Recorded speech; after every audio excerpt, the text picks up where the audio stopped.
आप बता रहे थे कि कुछ AR रहमान जी ने कुछ इसके अंदर इंट्रोड्यूस करा है। इसमें एक चीज, चलिए अब ट्राई करते हैं, मैं इसके आगे आके देखता हूँ ये रुकती है नहीं। आप चलने दो गाड़ी को। इसमें एसी हमेशा ऑन रहता है। आपने जैसे ही गाड़ी ऑफ करी, आपकी सारी सेट की हुई सेटिंग्स जा चुकी हैं कि आपने फैन कितने पे सेट किया था या टेम्परेचर कितने पे सेट कर रखा था। गाड़ी आपको दिख ही रही होगी। आज हम किस गाड़ी के बारे में बात करने वाले हैं। हमारे पास है आज महिंद्रा की BE6। इसका टॉप वेरिएंट है, पैक 3 के नाम से आता है। सबसे बड़ा पॉइंट जो इस गाड़ी को देख के सबके दिमाग में आता है, 30 लाख रुपए की ईवी। क्या ये 30 लाख रुपए की ईवी आपको लेनी चाहिए? कब ये आपकी प्राइस जस्टिफाइड करेगी? किस ऑडियंस को ये टारगेट करती है, वो आज इस वीडियो में हम जानेंगे। अब बाकी की सारी बातें गाड़ी के ओनर के जुबानी समझेंगे। गाड़ी के ओनर आज हमारे साथ हैं सिद्धार्थ भैया। सिद्धार्थ भैया कैसे हैं? वेलकम भैया, थैंक यू। आपको परेशान करा आज संडे वाले दिन? अरे नहीं, बहुत ही बढ़िया गाड़ी ली है आपने। और जो आप अभी हमको बता रहे थे, आपकी रनिंग भी बहुत है, तो आपके लिए जस्टिफाइड भी प्रूव हो रही होगी। बिल्कुल, डेफिनेटली। कब ली भैया गाड़ी इसको? 29 मई को अपन ने गाड़ी ली थी। अच्छा, और कितनी चल गई है आपकी अभी तक? अभी 24,000 अराउंड हो चुकी है। अच्छा, खूब चला ली आपने। मतलब आपने ऑलरेडी 1.5-2 लाख रुपए का डीजल तो अभी तक इसमें सेव कर लिया है। बिल्कुल। तो भैया अगर बात करें, जैसे कि एग्जाम्पल के तौर पे 24,000 किलोमीटर कोई डीजल की गाड़ी चला रहा है, 2 लाख के लगभग का उसका खर्चा आ जाएगा। तो ईवी को चलाने में आप कितने पैसे बचा लेते हैं? देखें आप, मेरा अगर जो जनरल कम्यूट है, मेरा रोज का जो कम्यूट है, अगर उसके हिसाब से देखूं तो मेरी चार्जिंग कॉस्ट जो है वो अराउंड 7 रुपए यूनिट आती है घर के हिसाब से। ओके। यही अगर मैं ये बात करें कि आप सारा ही ड्राइव आपका हाईवे पे होता है, तो आपकी चार्जिंग कॉस्ट आती है अराउंड 20 से 23 रुपीज पर यूनिट। तो अगर घर की मैं मेरी चार्जिंग के हिसाब से बात करूं इसमें, तो 24,000 में से अराउंड 20,000 तो मेरे कम्यूट जो है वो घर के हिसाब से चार्जिंग से ही हुआ है। तो वो 7 रुपए यूनिट के हिसाब से हुआ है। तो 7 रुपए यूनिट के हिसाब से तो अगर आप देखें तो मैक्सिमम खर्चा आप मान लो 20-25,000 मैक्स लगा होगा अब तक मेरा। बहुत कम है। मतलब ये हुई ना प्रॉपर ईवी का यूज, हाँ। जिसको कहते हैं। अभी आपने बताया भाई आप इसको मोस्टली घर पे चार्ज करते हैं, तो कितना टाइम लग जाता है इसको 0 to 100 होने में? देखिए 0 to 100 का तो मुझे आइडिया नहीं है। उसका रीजन है कि मैंने जीरो इसको होती नहीं है घर पे। तो अराउंड 20-25 पे मैं इसको चार्ज पे लगा देता हूँ और ओवरनाइट 7 to 9 आवर्स में ये चार्ज हो जाती है। 7 से 9 घंटे में 7 से 9 घंटे में फुल हो जाती है आराम और से। ये बड़ा वाला बैटरी पैक है 79 किलोवाट आवर का बैटरी पैक है। चार्जर मेरे पास जो है वो 7.5 किलोवाट वाला है। तो 7.5 किलोवाट का चार्जर का मतलब ये है कि ये 1 घंटे में आपकी बैटरी को 7.5 यूनिट देता है। 1 घंटे में। अब आपकी बैटरी है 79 यूनिट किलोवाट आवर की, तो उसके हिसाब से आप गिन लीजिए कि आपको अगर 0 to 100 भी करते हैं आप, तो मैक्सिमम 10-11 आवर्स लगता है। 11 आवर्स में आपकी पूरी फुल चार्ज हो जाएगी 0 to 100। और जिस चार्जर की आप बात कर रहे हैं, ये गाड़ी की कॉस्टिंग के इंक्लूडेड होता है अंदर? नहीं, एक्सक्लूडेड होता है ये चार्जर। ये एक्सक्लूडेड होता है। हाँ, तो ये 50,000 ऐड में दिखाते हैं ना कि हम फ्री चार्जर दे रहे हैं इंस्टॉलेशन। 3 किलोवाट का एक चार्जर आता है जो कार के साथ में फ्री आता है। अच्छा। 3 किलोवाट के चार्जर से 79 किलोवाट आवर की बैटरी चार्ज करने में आपको 24 घंटे से ज्यादा टाइम लग जाएगा। और ये चार्जर कितने का पड़ता है आपको सब विद इंस्टॉलेशन और सब कुछ? 50,000 सब महिंद्रा करवाती है। बिल्कुल फ्लॉलेस प्रोसीजर है। बहुत आराम से आपका इंस्टॉलेशन वगैरह सब कुछ हो जाता है। अब अगर रेंज की बात करें, तो अगर आप इसको 100% घर से लेके निकले हैं, तो आपको रियल वर्ल्ड में कितनी रेंज मतलब दे रही है? रियल वर्ल्ड में ये 500 तो बहुत इजीली दे रही है। बहुत इजीली 500 दे रही है। 500 इजी। क्योंकि लोगों ने मिथ बना रखा है कि 400 भी नहीं दे रही, ये है वो नहीं, है। नहीं, इसमें कंडीशंस हैं कि आप गाड़ी को बिलो 100 ड्राइव करेंगे, पॉसिबली बिलो 90 या बिटवीन 90 एंड 100, तो ये आपको 480 से 550 के बीच में कहीं ना कहीं रेंज दे देगी आराम से। लोग जो खींचते हैं इसको, मैंने खींच के भी देखा है इसको, तो अगर आप इसको अबव 120 चला रहे हैं, 130 चला रहे हैं, इसमें इंस्टेंट एक्सेलरेशन बहुत ज्यादा है, इंस्टेंट टॉर्क इसका बहुत ज्यादा है। तो जब आप इसको ओवरटेक करने के लिए नॉर्मल गाड़ी की तरह खींचते हो ना, उस वक्त ये बैटरी को बिल्कुल चूसती है। तो अगर आप उस तरीके से चलाओगे तो ये 300 या 380 के आसपास ही चलेगी। ये बात सही है। मैंने इसको बिल्कुल प्यार से भी चला के देखा है। मैंने इससे 580 प्लस रेंज ली हुई है। अच्छा। बिल्कुल बिलो 80-85 जो हाईवे पे जितनी लिमिट है उसके हिसाब से अगर आप चल रहे हो तो ये 550 प्लस चलती है। और अगर आप मैंने इसको फुल स्पीड से भी चला के देखा है, उस केस में ये मेरी मैक्स 280 किलोमीटर चली थी। अच्छा, वो तो 130-140 वाली ड्राइविंग हो गई। अबव 150-160। अच्छा। 280 मैक्स।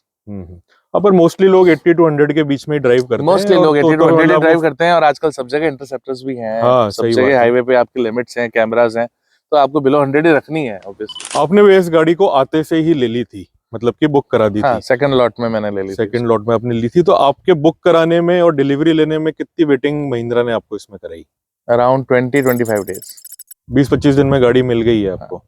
और कितनी आपको एग्जैक्ट ऑन रोड पड़ी है? ये एग्जैक्ट ऑन रोड मुझे पड़ी 29.1। 29.1 की पड़ी। इसमें एक्सटेंडेड वारंटी वगैरह सब कुछ? एक्सटेंडेड वारंटी इसमें आती नहीं है। अच्छा, महिंद्रा इस गाड़ी में देता ही नहीं है? नहीं, अभी तक तो महिंद्रा ने ऐसा कुछ भी ऑफर नहीं किया। बैटरी पे वारंटी 15 इयर्स की है, अनलिमिटेड किलोमीटर्स। मोटर जो है, ये एक बहुत बड़ा मिसकंसेप्शन है कि हर चीज पे वारंटी लंबी है, ऐसा नहीं है। मोटर पे जो वारंटी है वो 1,60,000 किलोमीटर तक ही है।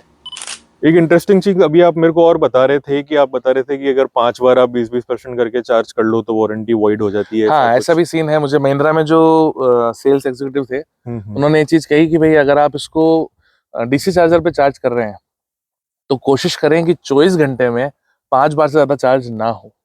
अगर आप इसको डीसी चार्जर पे 24 घंटे में 5 बार से ज्यादा चार्ज करते हैं तो आपकी वारंटी वाइड हो सकती है। सिद्धार्थ भैया, गाड़ी की अच्छी बातें तो आपसे बिल्कुल पूछेंगे। सबसे पहले सब लोग ये जानना चाह रहे हैं कि इस गाड़ी में आपको क्या लिमिटेशंस लगे।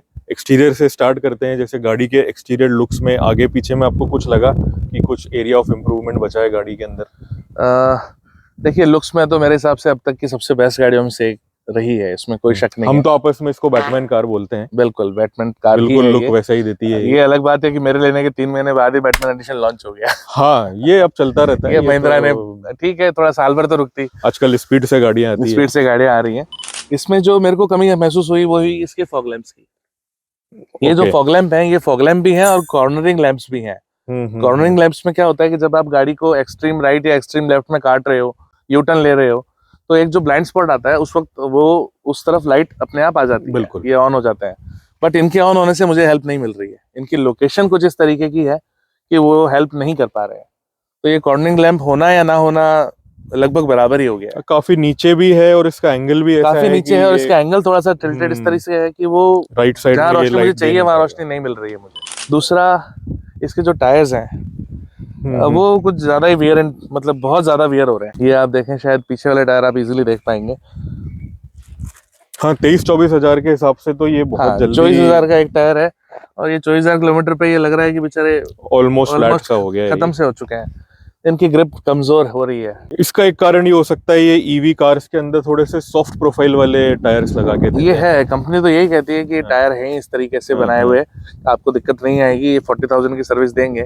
बट फिर भी मेरा ये मानना है कि 24,000 अगर टायर की कॉस्ट है तो उसकी सर्विस कम से कम 50-60 हजार तो होनी चाहिए। और दूसरा, इसकी जो ग्रिप है वो नॉर्मल टायर की तरह नहीं है। शायद उसका रीजन है कि ये ट्रैक टायर्स हैं। हाँ, इसमें वो गुट्टी काफी कम है। जितनी इसमें स्पीड दी है, जिस तरीके की इसकी पावर दी है, उस तरीके के टायर्स दिए हैं। एक स्किड होने का भी आता है कि जैसे स्किड हो रही है इसके पीछे हाँ, वाले ये टायर बारिश वगैरह। में पानी में स्किड होती है, ये बात सच है। पर उसमें एक जो पॉइंट मैंने नोट किया वो ये है कि अगर आपने रीजनरेशन ऑन कर रखा है तो ये बारिश में बहुत ज्यादा स्किड होती है। क्योंकि जब आप ब्रेक एक्सीलरेटर छोड़ते हैं तो गाड़ी रीजनरेट करने के लिए ब्रेक लगाती है खुद, और फिर आप भी ब्रेक लगाते हैं तो वो डबल ब्रेक सप्लाई होता है, उस वक्त गाड़ी स्किड होती है। तो आप बारिश में अगर इसको चला रहे हैं तो आप रीजनरेशन ऑफ रखें तो इतनी स्किड की प्रॉब्लम नहीं आएगी। ये मैंने ऑब्जर्व किया है। काफी अच्छा पॉइंट दिया है आपने सबको नोट करने के लिए। अब अंदर क्या बता रहे थे आप यार, गाड़ी के अंदर क्या आपको दिक्कत आ रही है? अंदर जो दिक्कत आ रही है मुझे, मेन दिक्कत तो आ रही है ये जो डोर्स हैं, है ना, जैसे हर गाड़ी में होता है कि अपन डोर खोलते हैं, अंदर की लाइट्स ऑन हो जाती है। बिल्कुल, बटन बीच में रखते हैं बटन बीच में रखते हैं तो वो ऑन हो जाती है, ऑफ रखते हैं तो ऑफ रहती है, ऑन रखते हैं तो परमानेंट ऑन रहती है। तो इसमें वो जो बटन है वो और कहीं नहीं दिया हुआ है, यहाँ पे दिया हुआ है। अगर आप इस बटन को ऑन करते हैं तो ये लाइट जो है वो डोर्स के ऊपर सेट हो जाती हैं कि अगर डोर ओपन होता है तो लाइट ओपन हो जाती है, ऑन हो जाती है, और अगर डोर बंद करते हैं लाइट ऑफ हो जाती है। पर ये परमानेंट ऑन नहीं रहता है। इससे मुझे या तो एक दिन में भी वापस ऑन करना पड़ सकता है, नहीं तो मुझे नेक्स्ट डे तो ऑन करना ही पड़ता है।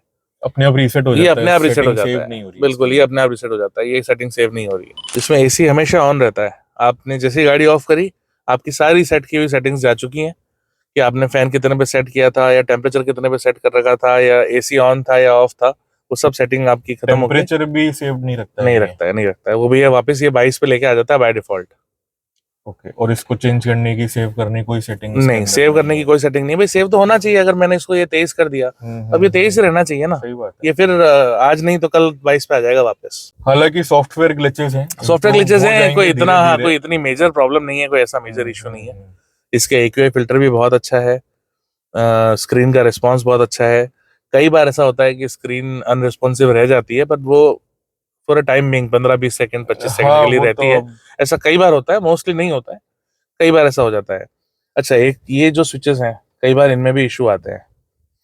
10 में से 7 बार ये स्विचेस सही काम करते हैं, 3 बार ये स्विचेस डेड हो जाते हैं। जो लोगों की कंप्लेन थी ना कि हम स्विच दबाते हैं हॉर्न दबने लग जाता है, वो इसलिए होता है कि ये स्विच डेड हो जाते हैं तो सीधा हॉर्न प्रेस होता है। अगर स्विच डेड नहीं है तो स्विच ही प्रेस होगा। तो ये 10 में से 7 बार सही रहते हैं। उसके अलावा ये एक इशू भी है, ये भी सॉफ्टवेयर बेस ही है मेरे हिसाब से, ये भी सॉल्व हो जाना चाहिए, इम्प्रूव ग्लिच हो है। जाएगा हाँ, नेक्स्ट ये भी एक जनरेशन छोटा सा तक ग्लिच इसके है। अंदर। इनकी वजह से गाड़ी की ओवरऑल परफॉर्मेंस पे कोई फर्क नहीं पड़ रहा है, इसलिए मुझे इतनी प्रॉब्लम नहीं है कि हाँ ठीक है चलो कोई बात नहीं।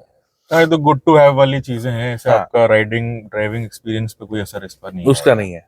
बाकी ओवरऑल ठीक है, बिल्ड क्वालिटी भी अच्छी है, गेट्स बहुत हैवी है। मतलब जब आप एक नॉर्मल गाड़ी से कंपेयर करते हो ना, तो उसके कंपैरिजन में इसके गेट्स बहुत वो तो ज्यादा अभी हैवी हमने हैं। फील करा जब गाड़ी को बंद हाँ, और करा, गेट्स मतलब बहुत हैवी अच्छे हैं। खासे हैवी हैं दरवाजे। अब ये गाड़ी को चला के तो हमने काफी पैसे बचा लिए, सर्विस कॉस्ट क्या आती है कि कहीं वहां तो ये नहीं लूट लेते हैं लोगों को?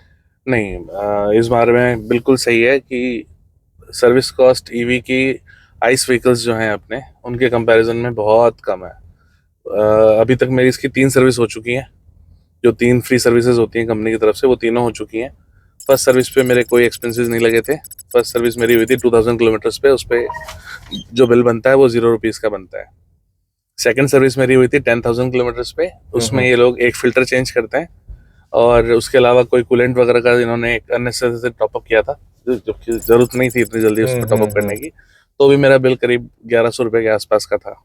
ओके। और अभी थर्ड सर्विस मेरी हुई है 24,000 किलोमीटर पे, जो 20,000 किलोमीटर वाली सर्विस है, हाँ। वो अभी हुई है मेरी। उसमें मेरा कॉस्ट आई है 1251 रुपये, जिसमें एक एसी फिल्टर चेंज हुआ है और washer fluid, wiper and washer जो फ्लूइड आता है वो फ्लूइड डाला है, थोड़े मोड़े और कोई छोटे मोटे टैक्सेस वगैरह हैं, और टायर रोटेशन के कुछ चार्जेस हैं, ऐसे करके, और 1251 तो मतलब क्या ही है ये तो। इसमें एडास तो आजकल सारी गाड़ियों में आने लग गया। बिल्कुल। इसमें एडास में एक नया फंक्शन इंट्रोड्यूस किया है, लेन सेंटरिंग फंक्शन। तो ओके। पहले तो अभी तक तो एडास में आता था लेन असिस्ट, ये है लेन सेंटरिंग।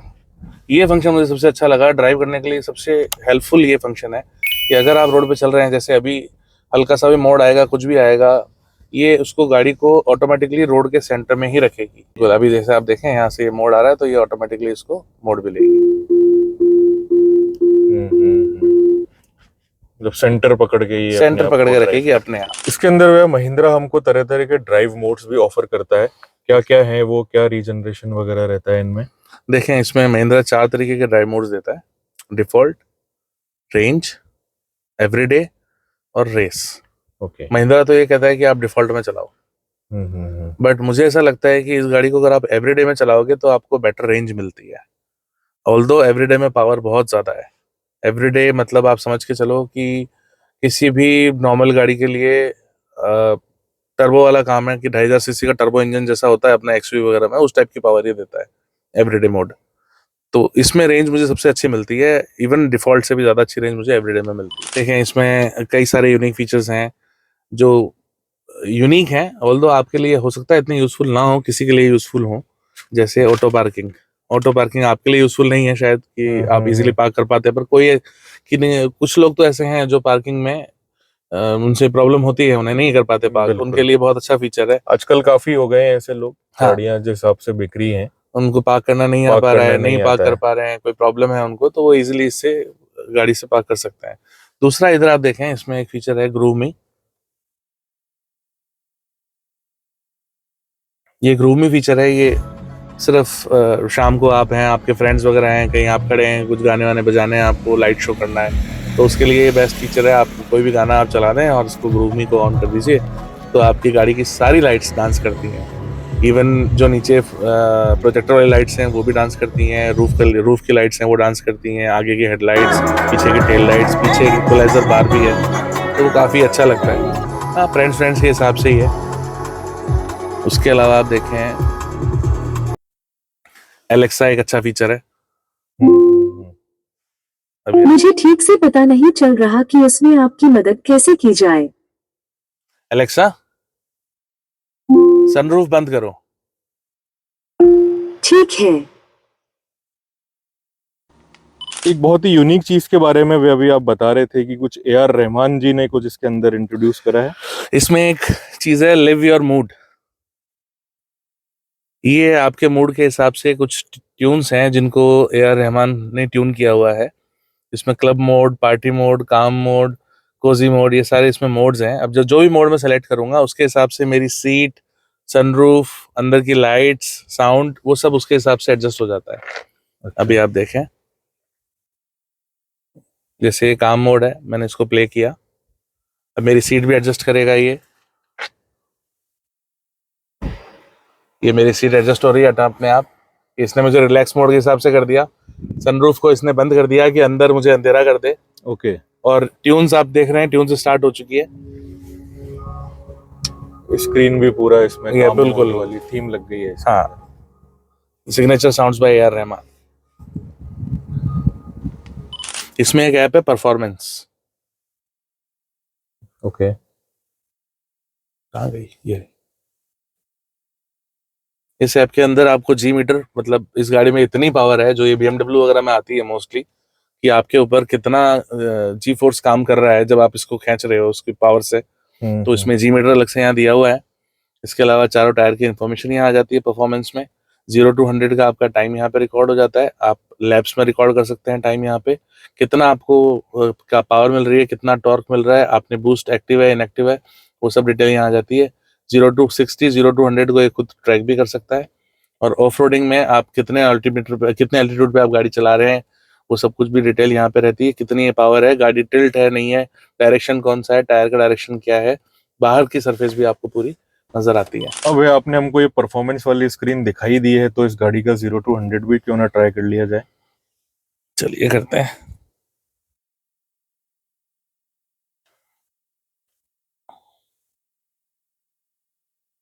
Accelerate to start.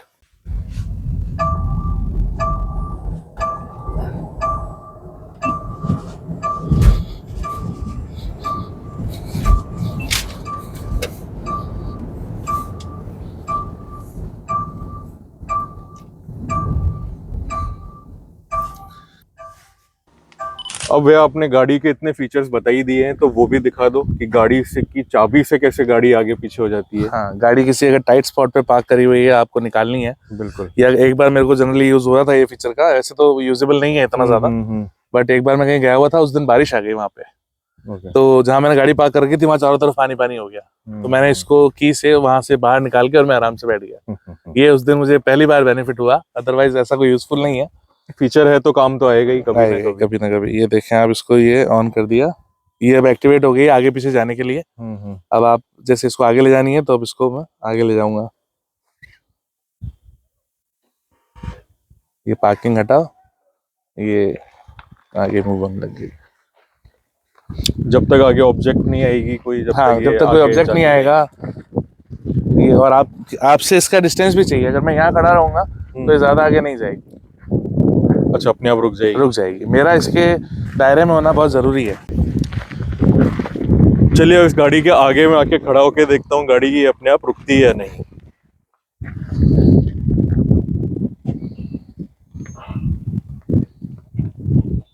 आपने बटन प्रेस ही कर रखा है? बटन प्रेस ही कर रखा है मैंने। ऑब्जेक्ट डिटेक्ट करते ही अपने आप ऑटो होल्ड हो जाती है। आप हटेंगे तो वो भी चलेगी। मुझे ही लगा ऊपर आ रही है। नहीं आएगी, ये मैं टेस्ट कर चुका हूँ उसको कई बार। हाँ, खैर वो तो ये हमने सिद्धार्थ भैया से आज इस गाड़ी का सारा डिटेल्स जान ली कि क्या इनको अच्छी बातें लगी, क्या क्या इनको चैलेंजेस आ रहे हैं, क्या इम्प्रूवमेंट्स की ये उम्मीद कर रहे हैं। सिद्धार्थ भैया बहुत बहुत धन्यवाद, आपने समय निकाला। आपको हमने आज संडे वाले दिन परेशान करा। अरे अगर आपको अभी भी कोई क्वेरी रह गई हो, आप इस गाड़ी को लेने का प्लान कर रहे हो, कोई और भी गाड़ी लेने का प्लान कर रहे हो, तो हमसे कमेंट बॉक्स में पूछिए, हमारी टीम उसका जवाब आपको जरूर देगी। हमेशा की तरह अगर आपको हमारा ये वीडियो अच्छा लगा हो तो हमारे इस वीडियो को लाइक कीजिएगा, हमारे इंजन बडीज के चैनल को सब्सक्राइब कीजिएगा। Thank you so much.